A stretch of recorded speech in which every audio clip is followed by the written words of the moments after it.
তখন হতাশ হয়ে গেছে যে রামচন্দ্রকে আমি পার করাবো, হতাশ হয়ে গেছে, কিছু বলছে না। দু তিনবার বলার পর, হ্যাঁ হ্যাঁ প্রভু তোমাকেই তো আমি পার করতে এসেছি, এসো এসো। যখন পার করতে যাবে তখন বলছে, প্রভু একটা কথা বলবো, তোমার চরণকে যে আমার ভয় লাগে, আমার তো একটা স্ত্রী আছে, আবার যদি তোমার পদচিহ্নে আর একটা আমার নৌকার স্ত্রী হয়ে যায়, তাহলে আমি কেমন পেট চালাবো তার। শুনেছি তোমার পদাঘাতে নারী হয়ে যায়, ঠিক আছে এক কাজ করো কেবট, তুমি আমার পা ধৌত করে নায়েতে ছিল। তখন কেবট বলছে, প্রভু চরণ ধৌত করছে আর বলছে কি জানো, আমায় চরণ ছাড়া করো না হে,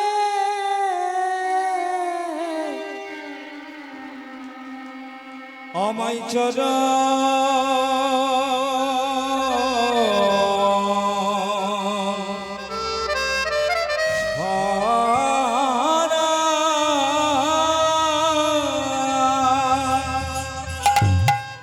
করো না হে।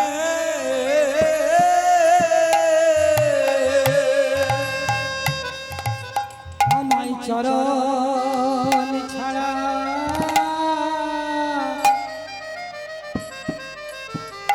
করো না হে।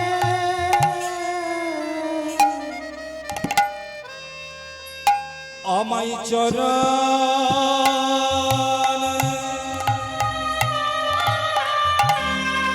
ছাড়া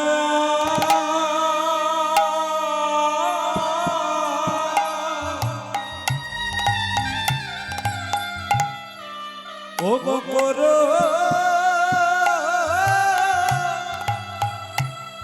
না, না হে।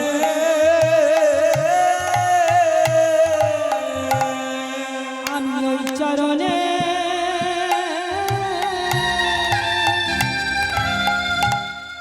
অভিলাষী, আমায় চরণ ছাড়া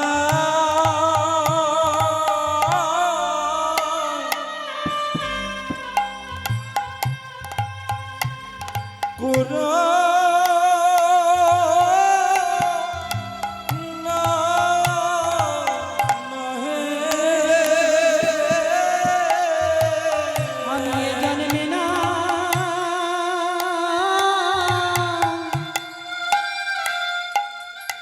জন্মে জন্মে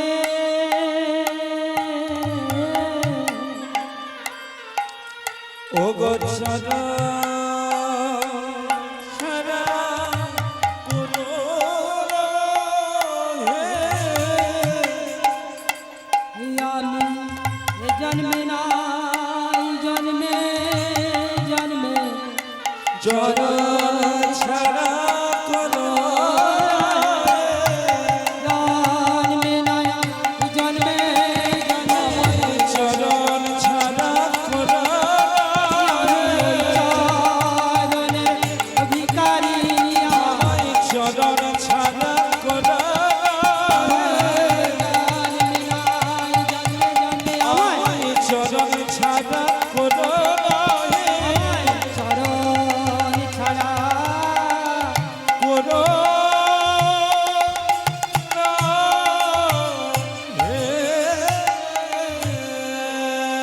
তখন বলছে, এই কুর্ম কে ছিল জানো, সত্য যুগে ছিল, কুর্মা রূপে ছিল। কুর্মা কুর্মা মানে কচ্ছপ। সত্য যুগে যখন নারায়ণের পদ সেবা করছিল, তখন কুর্মার সাজ জেগেছিল যে আমিও একবার নারায়ণের পদ সেবা করলে আমার জীবনটা সার্থক হবে। সেই জন্য ভগবান নারায়ণ কথা দিল যে তুমিও একবার চরণ সেবার অধিকার হবে। সেই জন্য ওই চরণ সেবা করছিল। এদিকে রামচন্দ্রকে নায়েতে চাপিয়ে তো কিনারায় ওই দিকে যাচ্ছে আর মধ্যিখানে ঘুরপাক খাচ্ছে, আসছে যাচ্ছে আসছে যাচ্ছে, কিন্তু পারাপার করছে না। তখন ঠাকুর লক্ষণ হয়ে গেছে, একই মাঝি ভাই তুমি কিনারায় যাচ্ছ আসছো যাচ্ছ আসছো, কিন্তু পারাপার করছো না কেন? বলছে ঠাকুর লক্ষণ কেন করছি না জানো? তোমার দাদাকে আমি একটা শিক্ষা দিতে চাই। আমার দাদাকে তুমি শিক্ষা দিবে? আমার দাদা জগৎকে শিক্ষা দেয়, তুমি আমার দাদাকে শিক্ষা দিবে? তখন বলছে হ্যাঁ তোমার দাদাকে আমি শিক্ষা দিব। কি শিক্ষা?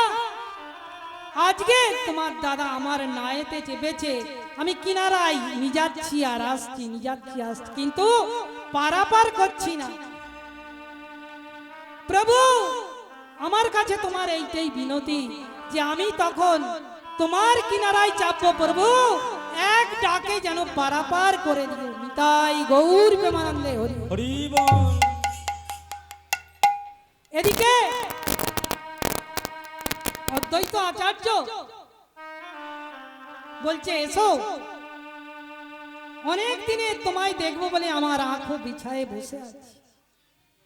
যখন আসছে হরিদাস ওই ভেলার মধ্যে দিকে তুলে ডাঙায় তুলেছে, তখন হরিদাস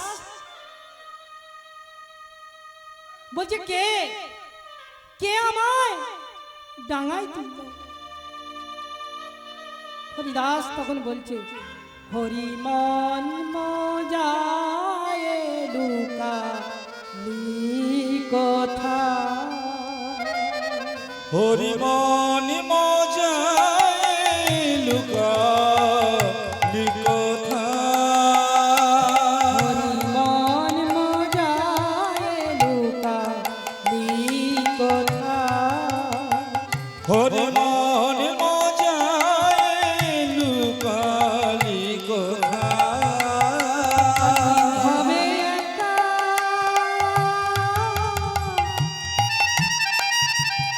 দাও দেখা, আমি হবে একা,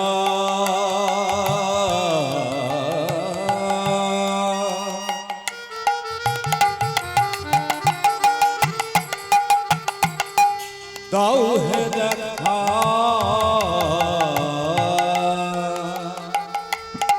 আমি ভাবে একা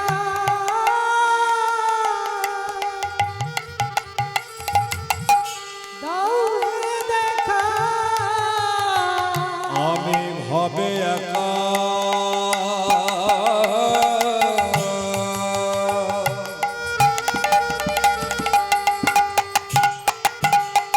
দাও হে দেখা, প্রাণ প্রাণ সখা তব পা, হরিমন মজাই লুকালি কথা, মন মজাই মন মজাই মন মজাই লুকালি কথা, হরিমন মজাই লুকালি কথা। এই ছিল কোথায় গেল, এই ছিল কোথায় গেল প্রভু আমার? তখন ওই অদ্বৈত আচার্য কানে কৃষ্ণ মন্ত্র দিল, কে কে আমার বদনে কৃষ্ণ মন্ত্র দিল। ওই হরে আমি আমি তোমার গুরু অদ্বৈত আচার্য তোমার কানে কৃষ্ণ মন্ত্র দিলাম, আজ থেকে তুমি হবে হরির দাস। প্রভু কবে তার দেখা হবে? বলছে তুমি যাও বেনাপুলের জঙ্গলে কুঠির করে হরিনাম করো, ওই হরিনাম করতে করতে একদিন তোমার সঙ্গে দেখা হবে। চলে গেলেন ওই বেনাপুলের জঙ্গলে, চলে গেলেন হরিদাস এক কুঠির করে সেখানে হরিনাম করছে।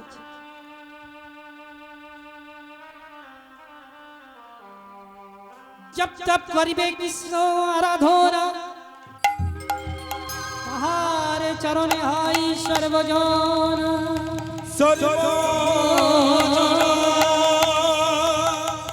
হরে কৃষ্ণ কৃষ্ণ কৃষ্ণ হরে হরে, কৃষ্ণ কৃষ্ণ হরে হরে।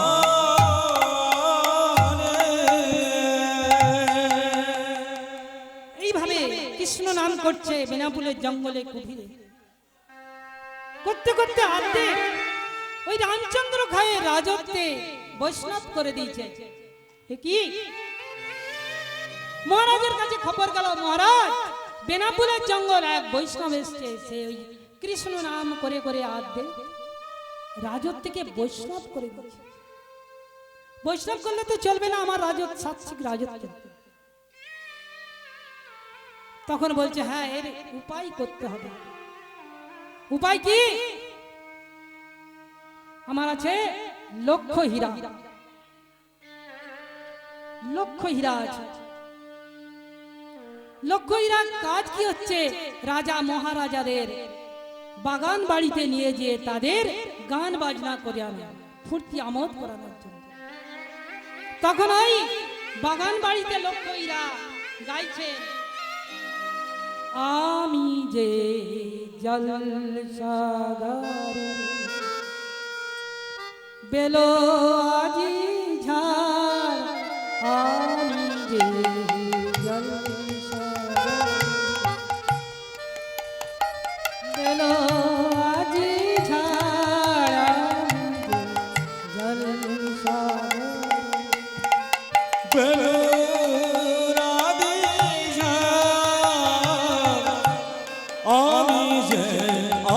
আমি যে জলসাগরে, আমি যে আতর গো আতর গানে ভরা, আমি যে আতর গো আতর গানে ভরা, আমি যে আতর গো আতর গানে ভরা, আর আমি যে আতর আতর আতর গানে ভরা। আমারি কাজ হলো যে গন্ধে খুশি করা, আর আমাদের কাজ ভরা যে গন্ধে খুশি ভরা।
এদিকে একটা তত্ত্বই যাচ্ছে। রাবণ রাজা, রাবণ রাজা তার যুদ্ধক্ষেত্রে যত গেছে সৈন্য সামন্ত গেছে, একে একে তার দিকে আদেশ দিচ্ছে, কিন্তু তারা ফেরত আর আসে না। সেই জন্য রাবণ কি করছে জানো? ওই অন্ধকার কারাগারে এসে কাঁদছে, ঠুকরে ঠুকরে কাঁদছে। তখন সবাই তো চলে গেছে, একজন বেঁচে ছিল, কে? বিভীষণের পুত্র তরুণ। তরুণী এসে বলছে, জেঠু কি হয়েছে? তুমি কাঁদছো কেন? তুমি তিলক বিজয়ী রাজা, তোমার চোখের জল আমার ভালো লাগছে, বলো বলো তুমি কাঁদছো কেন? তখন বলছে, ওই শিশুকে বলছে, জানিস বেটা কেন কাঁদছি? আজকে আমাকে পিতা বলার মতো কেউ নেই, রাজা বলার মতো কেউ নেই। এক এককে আমি আদেশ দিয়েছি, তারা আর ফিরে আসে না লঙ্কা, সেই জন্য কাঁদছি আমি।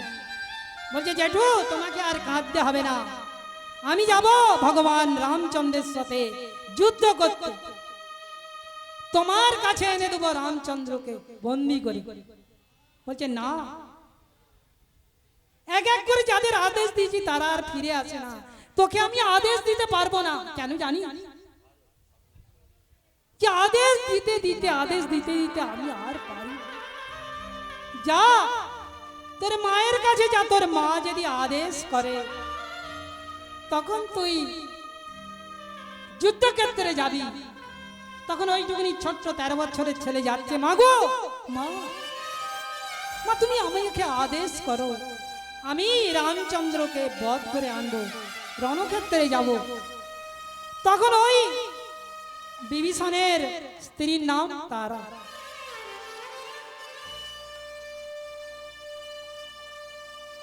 গেছেন, তার মা তখন বুঝতে পারছে আমার ছেলে যদি মরে ওই বৈষ্ণব কুলে মরবে।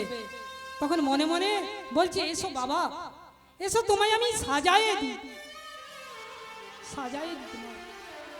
তখন তার মা তাকে সাজাচ্ছে, আর শরীরে কি লিখছে জানো? গোটা অঙ্গেতে রাম রাম লিখছে, আর যেই রথে করে যুদ্ধ করতে যাবে সেই রথেও রাম নাম লিখছে। রাম নাম লিখার পর বলছেন, তোমার সর্বঙ্গে লিখে দিলাম রাম রাম নাম, তোমার আমার সর্বঙ্গে লিখে দিও রামে রামে নাম। আমার সর্বঙ্গে লিখে দিও রামে রামে নাম। তোমার সর্বঙ্গে লিখে দিলাম রাম রাম নাম, তোমার আমার সর্বঙ্গে লিখে দিও রামে রাম নাম। যাবে তুমি রণক্ষেত্রে, বৈষ্ণব কুল উদ্ধারিতে। আর যাবে তুমি রণক্ষেত্রে, বৈষ্ণব কুলে উদ্ধারিতে।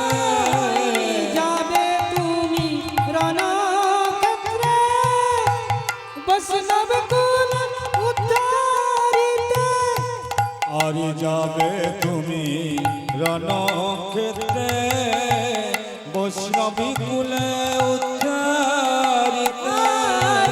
বৈষ্ণব কুলে জন্ম লিবে, পাইবারে তান। তোমার সর্বঙ্গে লিখে দিও রামে রামে নাম।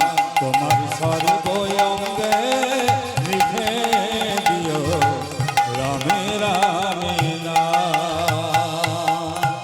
তখন মা সাজায় দিয়েছে, দেওয়ার পর যাচ্ছে, জেঠু মা আমাকে সাজায় দিয়েছে, সাজা দিয়েছে, যাও তুমি রণক্ষেত্রে যাও। তখন ওই 13 বছরের ছোট্ট তরুণী সেন যাচ্ছে রামচন্দ্রের সঙ্গে যুদ্ধ করতে। বলছে, রামচন্দ্র এসো আমার সঙ্গে যুদ্ধ করো। তখন বিভীষণকে বলছে, ওরে বিভীষণ সখা, লঙ্কেশ্বরে কি আর কোনো যোদ্ধা নেই? ওই বালককে পাঠিয়েছে,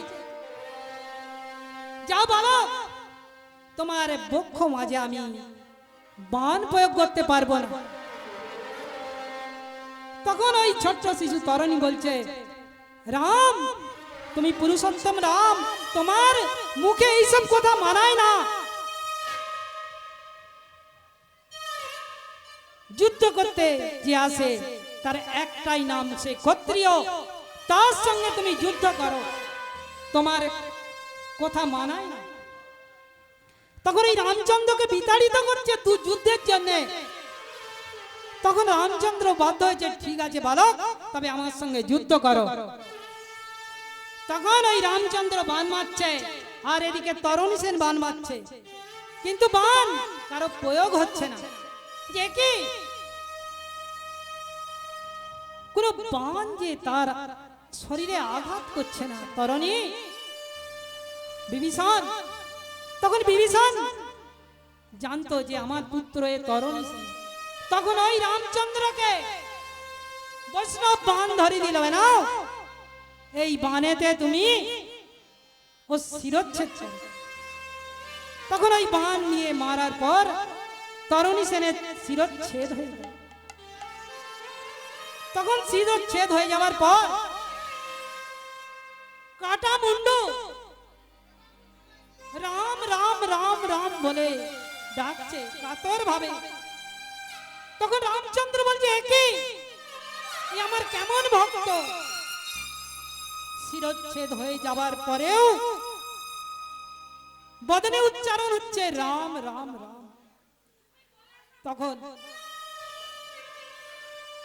বিভীষণ পেছনে কাঁদতেছে, কাঁদতে কাঁদতে বলছে, প্রভু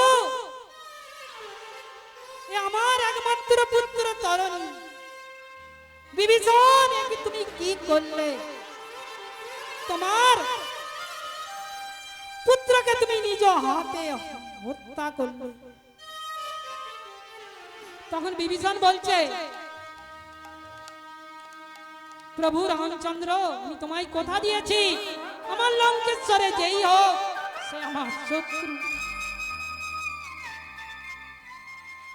তখন ওই কাটা মুন্ডু রামচন্দ্র হাতে নিয়ে বলছে, ওরে তরুণী, তরুণী আমি কি করব, তোর কি করতে পারি এখন? ওরে তরণী রে,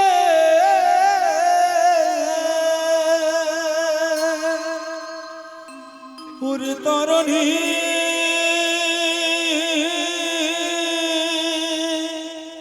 ওরে তরণী রে।